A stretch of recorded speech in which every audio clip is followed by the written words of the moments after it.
ఏరా government officer మీద చేసుకొచ్చి ఇక్కడ బైక్ వెలుగుతా కూర్చుంటే వదిలేస్తాం అనుకున్నావా? బటన్స్ వేయరా. ఏంట్రా ఈ జుట్టు? జుట్టు కట్ చేయడానికి బార్బర్ ఉన్నాడు, బటన్స్ కొట్టడానికి టైలర్ ఉన్నాడు. నీకెందుకు సైడ్ బిజినెస్? వచ్చిన పని ఏంటో చెప్పు. గణేష్, ఇన్స్పెక్టర్ గారు, ఏంటి సార్, ఏం జరిగింది? ఫాదర్వా, పోకరి వాళ్ళ లిస్టులో మీ అబ్బాయి పేరు చేర్చాం. పాస్పోర్ట్ సైజ్ ఫోటో అంటే పోలీస్ స్టేషన్ బోర్డులో పెడతాం. ఇదిగో, ఇప్పుడు పోకరాళ్ళు పోలీస్ స్టేషన్ బోర్డులో లేరు, పోలీస్ డ్రెస్ లో రోడ్లో ఉన్నారని విన్నా. చైది ముందు ఏంటి ఎంక్వైరీయా? ఐపీసీయా, సిఆర్పీసా? ఏ సెక్షన్? వారెంట్ ఉందా? జర్నలిస్టు కాదు, అందుకే పొగరగా క్వశ్చన్ చేస్తున్నాం. స్టేషన్ లో డిఐజీ ఉన్నారు, అక్కడ పెట్టుకొని ఇంటర్వ్యూ. పదరా. చెప్పావుగా, నువ్వు పదరా, నేను వస్తున్నాను.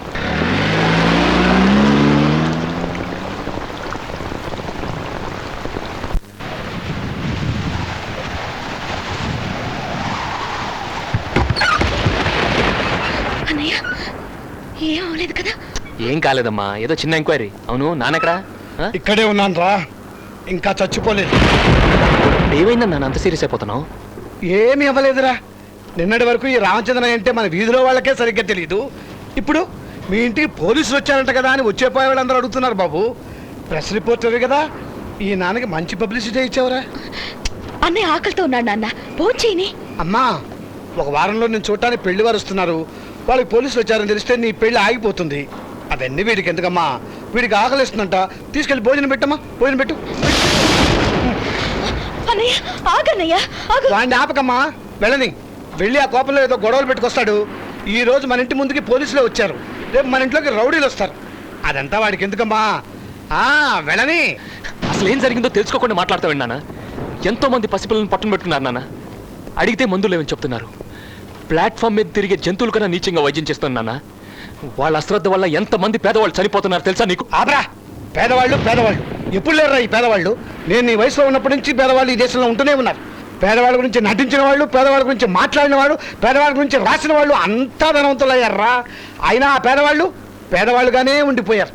అదేరా ప్రజారాజ్యం అంటే. అది మారదు, దాన్ని ఎవరు మార్చలేరు. అయినా దాని గురించి పట్టించుకోవడానికి మనం ఎవరం? మామూలు మధ్యతరగతి మనుషులు. చూడు, నాకు ఊళ్ళో వాళ్ళ గురించి బాధ లేదు. నాకు నువ్వు ముఖ్యం, నా కూతురు ముఖ్యం, ఈ కుటుంబం ముఖ్యం. ఏంటి నాన్న నువ్వు కూడా ఇలా మాట్లాడుతున్నావు? నీలాంటి వాళ్ళందరూ ఇలా స్వార్థంగా ఉంటే బట్టి పేదవాళ్ళు ఇంకా పేదవాళ్ళుగానే ఉన్నారు. వాళ్ళని అడ్డం పెట్టుకుని చాలా మంది పెద్దవాళ్ళు అయ్యారు. కానీ నేను అలాంటి వాడిని కాదు నాన్న. నాకు నువ్వు ముఖ్యం, గంగ ముఖ్యం, మీతో పాటు ఈ దేశం కూడా ముఖ్యం. ఒక తప్పు జరిగితే మీలాగా అమాయకంగా చూస్తూ ఊరుకోలేను. అవునరా, నేను అమాయకుడిని అమ్మా, నేను అమాయకుడినేనమ్మా. ఆయన కంప్యూటర్ ఇంజనీర్, పైగా ప్రెస్ రిపోర్టర్. ఈ పాతకాలపు ఎస్ఎస్ఎల్సీకి ఆయనతో సమానంగా సమాధానం చెప్పడం ఎలా తెలుస్తుంది? సారీ సార్, మీతో ఏదైనా తప్పుగా మాట్లాడితే నేను క్షమించండి సార్. అమ్మా, ఇక మీద వీరితో మాట్లాడు. గంగా, ఓ బాధ్య కూడా నాతో మాట్లాడదని చెప్పమ్మా, మాట్లాడదని చెప్పు.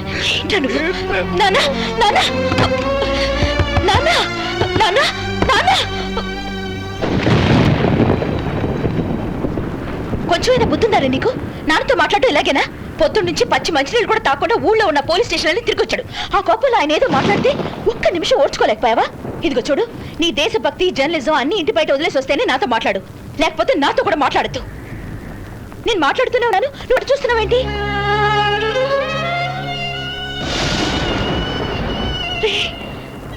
ఏంట్రా ఏడుస్తున్నావు? చూడు, నువ్వు ఏడుస్తే నేను ఏడుస్తాను. నువ్వు ఏడొద్దమ్మా, నా బంగారం కాదు, అంతా సరైపోతుంది. అయితే నువ్వు నవ్వు. ఇది నవ్వా? దీనికన్నా నవ్వకుండా ఉంటేనే బెటర్.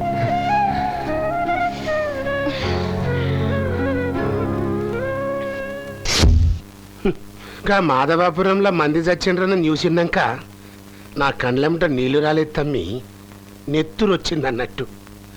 కానీ ఏం చేస్తాం, పోయిన పేనాలు తీసుకురాలేం కదా. అందుకే హెల్త్ మినిస్టర్గా పోయిన వాళ్ళు ఒక్కొక్క ఫ్యామిలీకి 25,000 రూపాయలు ఎస్క్రేషియా అనౌన్స్ చేస్తానా. మంత్రి గారు, మీరు ఇక్కడేమో ఇలా అంటున్నారు, అక్కడేమో ప్రతిపక్షాల వాళ్ళు మీకెక్కడ బ్రెయిన్ ఫీవర్ వస్తుందో అని చెప్పి మీరు హాస్పిటల్కి రాలేదని వాళ్ళు ఆరోపిస్తున్నారు. ఎట్లంటారయ్యా, నాకు అసలు బ్రెయిన్ ఉంటే కదా. అంటే అసలు మీకు బ్రెయినే లేదంటారా? అవు, మీరు పాలిటిక్స్ లా స్టెప్పింగ్ చేసింది నాని. బడుగు వర్గాలకి, బలహీన వర్గాలకి నా బ్రెయిన్ ని డొనేట్ చేసేసిరా. మరి ఇదైతే గదేర్ద మాగాళ్ళు గదే అపోజిషన్ వాళ్ళకి ఎట్లా తెలుస్తుంది? తెలియదు. ఇంకా ఇంటర్వ్యూ ఖతమైంది అన్నట్టు. జై హింద్. ఏంది బాబు మంచిగా తీసినవా? మీకేంటి సార్, అందరి మినిస్టర్లోకి అందమైన ఫేస్ మీది. ఆ ఒక్క హెయిర్ స్టైల్ చాలు మీకు.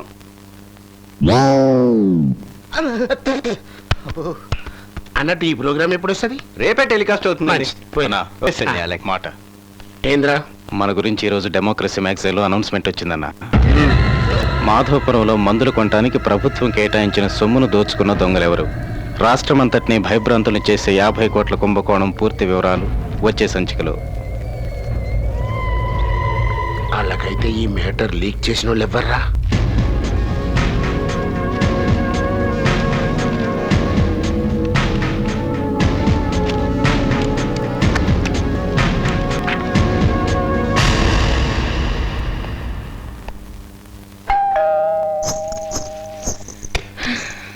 Hi, Chandana from democracy. Ganesh పంపించాడు. Please come. ఏమిటి డాన్స్ ప్రాక్టీసా? రేపే కదా ప్రోగ్రామ్. మీ గురించి గణేష్ గొప్పగా చెప్తుంటాడండి. కూర్చోండి. లేదు, నేను అర్జెంట్గా వెళ్ళాలండి. మీ దగ్గర ఏదో ఇంపార్టెంట్ ఫైల్ ఉందట కదా, గణేష్ తీసుకురమ్మని నన్ను పంపించాడు. అది గణేష్ వచ్చి కలెక్ట్ చేసుకుంటానని చెప్పాడే. అవును, కానీ ఎడిటోరియల్ మీటింగ్ లో బిజీగా ఉన్నాడు, అందుకే నన్ను పంపించాడు. కావాలనుకుంటే గణేష్ కో ఫోన్ చేసి కన్ఫర్మ్ చేసుకోండి. చచ్చా, అవసరం లేదు, పైకి వెళ్ళి ఫైల్ తీసుకొస్తాను.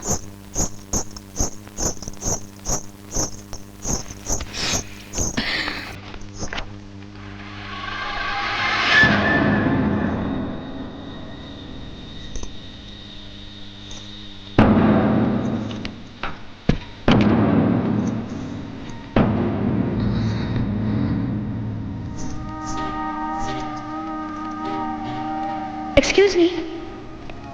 అవును, గణేష్ అమ్మగారిని హాస్పిటల్లో చేర్చారు కదా, ఏమైంది? అది నిన్ననే డిశ్చార్జ్ చేశారు. I see.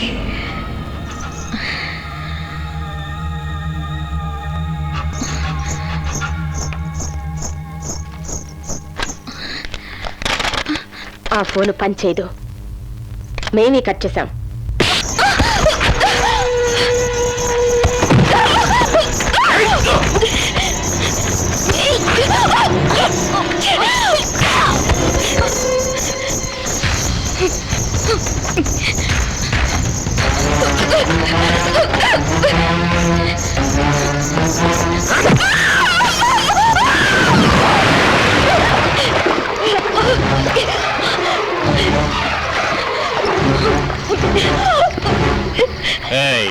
ఐఏఎస్ ఆఫీసర్ చేత్తో సంతకాలు పెట్టాలే గాని కాళ్ళతో డాన్స్ చేయకూడదే అన్న చెప్పాడు.